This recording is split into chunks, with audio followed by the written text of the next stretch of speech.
Good morning, आप देख रहे हैं मनी मॉर्निंग। मैं हूं मीनू शर्मा। स्वागत है आपका पर्सनल फाइनेंस खबरों के इस बुलेटिन में, जहां हम लेकर आते हैं आपके लिए आपकी जेब और जिंदगी से जुड़ी खास खबरें। तो चलिए शुरू करते हैं आज का खबरों का सफर। 651 जरूरी दवाओं के दाम हुए 7% तक कम। सरकार ने 870 शेड्यूल ड्रग्स में 651 के लिए तय की खुदरा कीमत। एनपीपीए ने कहा 1 अप्रैल से 6.73% कम हुई 651 दवाओं की कीमत कम होने से उपभोक्ताओं को होगा इसका फायदा।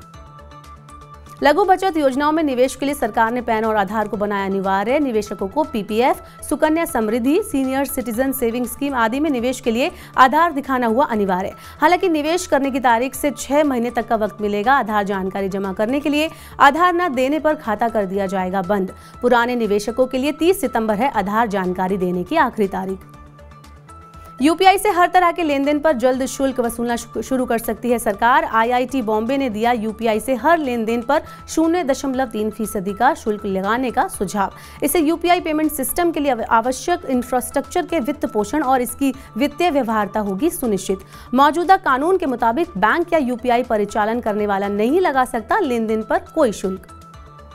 मार्च महीने में मैन्युफैक्चरिंग एक्टिविटी में आया उछाल। विनिर्माण क्षेत्र की गतिविधियां पहुंची 3 महीने के उच्च स्तर पर। नए ऑर्डर और उत्पादन के विस्तार होने में बड़ी विनिर्माण गतिविधियां। लगातार 21वें महीने समग्र परिचालन स्थितियों में आया सुधार। साथ ही 96% कंपनियों को फरवरी के बाद से लागत दबाव में कोई परिवर्तन नहीं हुआ महसूस। काम का दबाव ज्यादा न होने से मार्च में रोजगार सृजन हुआ प्रभावित।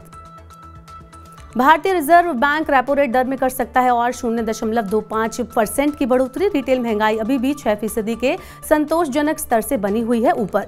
आरबीआई की मौद्रिक नीति समिति की बैठक सोमवार से हो चुकी है शुरू। 3 दिन तक चलने वाली ये बैठक 6 अप्रैल को नीतिगत दर संबंधित फैसले के साथ होगी खत्म। फरवरी में भी रेपो रेट में की गई थी 0.25% की बढ़ोतरी। अप्रैल के बाद दरों में वृद्धि का दौर हो सकता है खत्म। म्यूचुअल फंड के बदले अब निवेशकों को मिलेगा लोन। एनबीएफसी जियोजीत क्रेडिट्स ने शुरू की loan against mutual fund scheme. निवेशक डिजिटल तरीके से ले सकेंगे 10,000 रुपए तक का लोन। म्यूचुअल फंड का स्वामित्व निवेशकों के पास ही रहेगा। रिटर्न मिलना भी रहेगा जारी। निवेशक लोन चुकाए बिना नहीं कर पाएंगे म्यूचुअल फंड यूनिट को रिडीम। निवेशक बिना किसी प्री पेमेंट या फोरक्लोजर चार्ज के कर सकेंगे अपने लोन का भुगतान। दिल्ली की सड़कों पर फिर दौड़ेगी बाइक टैक्सी। दिल्ली सरकार कर रही है एग्रीगेटर पॉलिसी लागू करने की तैयारी। ओला, उबर जैसी बाइक टैक्सी चलाने का रास्ता होगा साफ। नई पॉलिसी में इलेक्ट्रिक बाइक को दी जाएगी प्राथमिकता। इलेक्ट्रिक फ्लीट वाले एग्रीगेटर्स को मिल सकती है बाइक टैक्सी चलाने की अनुमति। परिवहन मंत्रालय और उपराज्यपाल से मंजूरी मिलने का है इंतजार। इलेक्ट्रॉनिक उपकरणों की कमी से मारुति का उत्पादन हो सकता है प्रभावित। इलेक्ट्रॉनिक उपकरणों की आपूर्ति के बारे में अब भी कोई अनुमान लगा पाना है संभव। इससे वित्त वर्ष 2023-24 में भी उत्पादन की संख्या कुछ हद तक हो सकती है प्रभावित। साल 2022-23 में इलेक्ट्रॉनिक उपकरण की कमी के कारण कंपनी नहीं कर पाई अपना उत्पादन लक्ष्य पूरा। मार्च में कंपनी का उत्पादन सालाना आधार पर 6% घटकर रहा 1.54 लाख यूनिट। सऊदी अरब सहित तमाम ओपेक देशों ने की तेल उत्पादन में कटौती करने की घोषणा। मई से ओपेक प्लस संगठन के सदस्य देश तेल उत्पादन में करेंगे 16 लाख बैरल प्रतिदिन से ज्यादा की कटौती। तेल कटौती की खबरों के बाद ग्लोबल मार्केट में कच्चे तेल के दाम में आया उछाल। कच्चा तेल महंगा होने से भारत में पेट्रोल डीजल सस्ता होने का इंतजार और बढ़ेगा। बेमौसम बरसात से 5 लाख हेक्टेयर से ज्यादा क्षेत्र में गेहूं की फसल हुई प्रभावित। किसानों को भारी नुकसान का है अंदेशा। गेहूं की फसल के नुकसान से स्थिति हो सकती है और खराब। इस साल गेहूं का रकबा है करीब 34 लाख हेक्टेयर। भारत गेहूं का है प्रमुख उत्पादक।